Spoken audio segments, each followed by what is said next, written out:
आओ देखो हिंदुस्तान में मुसलमानों के खिलाफ कुछ लोग कितना जहर उगलते हैं। उन्हें मुसलमानों का वजूद ही गवारा नहीं, लेकिन हिंदुस्तान में एक ऐसा भी मुसलमान है, मैं उसके अकीदे पे बहस करने की बजाय सिर्फ उसकी कलमागोई पे बात कर रहा हूं। एक ऐसा भी मुसलमान है कि जब तक चांद और सूरज निकलते और डूबते रहेंगे, हिंदुस्तान का हर इंसान उस शख्स के एहसान तले दबा होगा। उस जात को कहते हैं अब्दुल कलाम। हिंदुस्तान का साबिक सदर जमहूरिया, जिसे दुनिया अब्दुल कलाम के नाम से जानती है। हिंदुस्तान से आज अमेरिका और बर्तानिया जैसी सुपर पावर ताकतें अगर डरती है तो सिर्फ इस बुनियाद पर डरती है कि हमारे पास एटमी ताकत है, और हमारी जो एटमी ताकत है वो इतनी मजबूत है कि कमोबेश 5000 किलोमीटर तक उसकी ताकत का हिसार है। हिंदुस्तान की को एटमी ताकत देने वाला अगर कोई है तो वो कोई और माई का लाल नहीं है, वो मुस्तफा जाने रहमत का कलमा पढ़ने वाला अब्दुल कलाम है। उसने हिंदुस्तान को एटमी ताकत दी है। लेकिन आज आपसे मैं ये बात कहना चाहता हूं, एपीजे अब्दुल कलाम की जात क्या थी। मैंने अब्दुल कलाम की जिंदगी को पढ़ा, मैं हैरान रह गया। पहली बात तो अब्दुल कलाम के जो जुमले और सेंटेंस मैंने उसकी तहरीर में देखे, मैं फौरन ये कहने पे मजबूर हो गया, इसने सूफिया को बहुत गहराई के साथ पढ़ा था और इसने सूफिया की तालीमात को अपने अल्फाज के जामे में पेश किया। पहली बात। दूसरी बात, अब्दुल कलाम का जो खानदान था, उसका बाप मछेरा था, मछलियों का शिकार करता। अब्दुल कलाम मछली के शिकार करने वाले, जिसको हम मछेरा कहते हैं, मछेरे का बेटा था। जब उसने इब्तिदाई क्लासे पास की तो उसके बाप ने उससे कह दिया, बेटा मैं मछेरा हूं, मछली पकड़ने वाला आदमी हूं, मेरे अंदर इतनी ताकत नहीं है कि मैं तुझे आगे पढ़ा सकूं। लेकिन अब्दुल कलाम के दादा ने कहा था, बेटे हिम्मत मत हारना, मैं तुझे पढ़ाऊंगा। अब्दुल कलाम अपनी खुद नवेश्त में लिखते हैं कि मेरी बहन ने, जो बड़ी बहन थी, मेरी तालीम के लिए अपने ज़ेवरात बेच दिए, और ज़ेवरात बेच करके फिर मेरी तालीम का सिलसिला आगे बढ़ाया गया।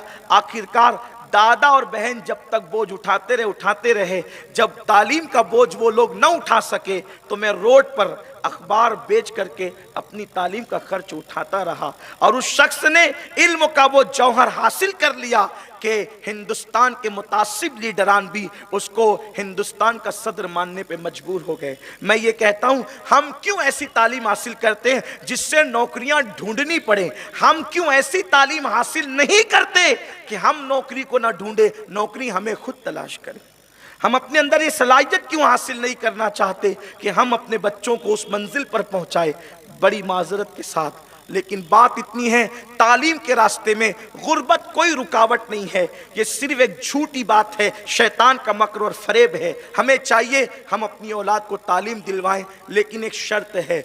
दूसरों की और मुसलमानों की फिक्र ये है कि और लोग जो अपने बच्चों को तालीम दिलवाते हैं तो वो तालीम सिर्फ दुनिया का एजुकेशन दिलवाते हैं, जिसकी बुनियाद पे डॉक्टर बनके, टीचर बनके, वकील बनके, इंजीनियर बनकर वो खड़े होकर पेशाब करता है, क्योंकि उसके पास दीन नहीं होता। हमारी जरूरत यह है कि हम अपने बच्चों को डॉक्टर बनाएं, इंजीनियर बनाएं, टीचर बनाएं, जज बनाए, सब कुछ बनाए, लेकिन सबसे पहले उन्हें हम मुस्तफा जाने रहमत का सच्चा गुलाम कुरान पढ़ा करके बना दे, ताकि वो डॉक्टर बनने के बाद किडनी चोरी ना करे, वो वकील बनने के बाद उसके दिल के अंदर कुरान की तालीम होगी, मुस्तफा जाने रहमत का फरमान होगा, तो उसके दिल में ये ख्याल रहेगा कि गलत मुकद्दमात की मैं पैरवी क्यों करूं। वो टीसी बनेगा तो रिश्वत लेगा देगा नहीं, वो फौजी बनेगा तो मुल्क का सौदा नहीं करेगा, जमीन फरोशी नहीं करेगा। यही फर्क होता है जिसके पास दुनियावी तालीम के साथ दीनी तालीम होती है। अभी बहुत दूर की बात नहीं है, कल ही की बात है, 200 साल पुरानी बात है, सिर्फ 200 साल पुरानी बात है। मैं एक ऐसा जज भी देखता हूं कि जो जोहर की अजान से पहले अदालत में, हिंदुस्तान की अदालत की कुर्सी पर बैठकर फैसले करता है, और जब जोहर की अजान हो जाती है तो वो जोहर की नमाज पढ़ाने के लिए कुर्सी से उतर उतरता है और मस्जिद के मुसल्ले पर खड़ा हो जाता है, उस जज को दुनिया अल्लामा फजल खैराबादी के नाम से जानती है। मेरे प्यारे आका अलैहिस्सलाम के प्यारे दीवानों, आप देखें दुनिया के बहुत सारे जजेस अल्लाह अकबर झूठ बोल सकते हैं, लेकिन मुस्तफा जाने रहमत की तालीम को जिसने सीने में बसाया था, उस जज की जिंदगी में आपके सामने पेश करता हूं।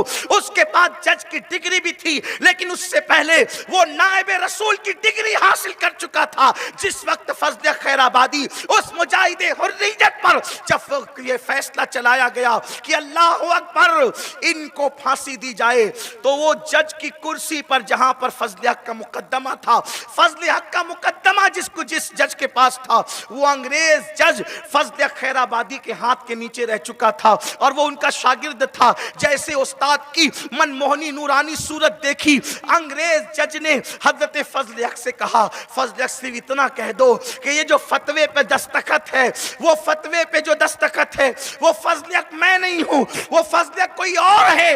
अल्लाह अकबर। तो फजल हक ने अल्लाह अल्लाह झूठ बोल करके जान बचाई जा सकती थी ना, बल्कि शरीयत तो यहां तक इजाजत देती है कि बतौर मजबूरी अगर कलमा कुफरिया बककर भी कोई जान बचा सकता हो तो जान बचा ले।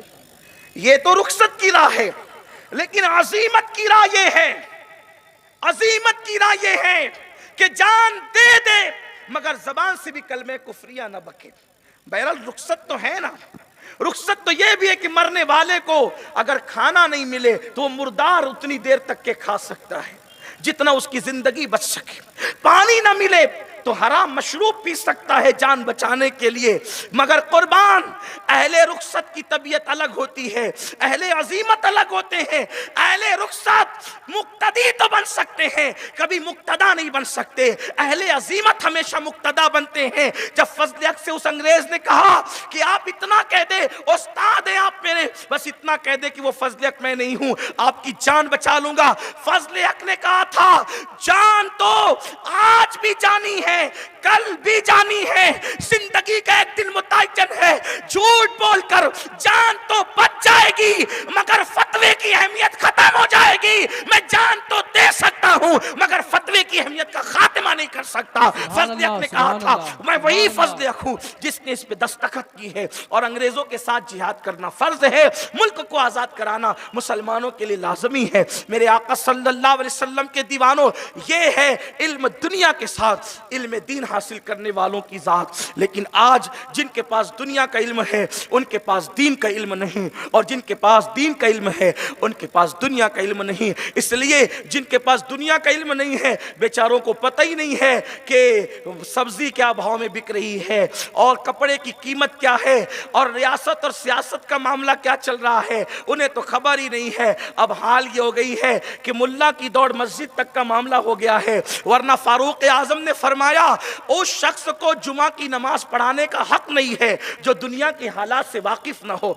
जो दुनिया के हालात से वाकिफ ना हो वो जुमा की नमाज का हमारा इमाम नहीं हो सकता। आप मुझे बताएं, दुनिया को जाने बगैर जब आप मुसल्ले इमामत पर इमामत नहीं कर सकते जुमा की, आज का हाल क्या है देखो, कितनों को क्या पता है, लाकर हम किसी को भी खड़ा कर देते हैं। मेरे आका अलैहिस्सलाम के दीवानों, लोग कहते हैं हम तो दुनियादार नहीं है भैया, हम तो दीनदार लोग हैं, हम तो मस्जिदों में राब के वारिस है। हम कहते हैं नादान, दुनिया बाजार में बैठने का नाम नहीं है, दुनिया अल्लाह को भूल जाने का नाम है और दीन अल्लाह को याद रखने का नाम है। अगर मस्जिद में तू खुदा को भूल गया तो तेरा मस्जिद में आना भी दुनियादारी है, और बाजार में बैठकर तुझे खुदा याद रहा तो बाजार में बैठना भी दीनदारी है। सुभान अल्लाह, सुभान अल्लाह।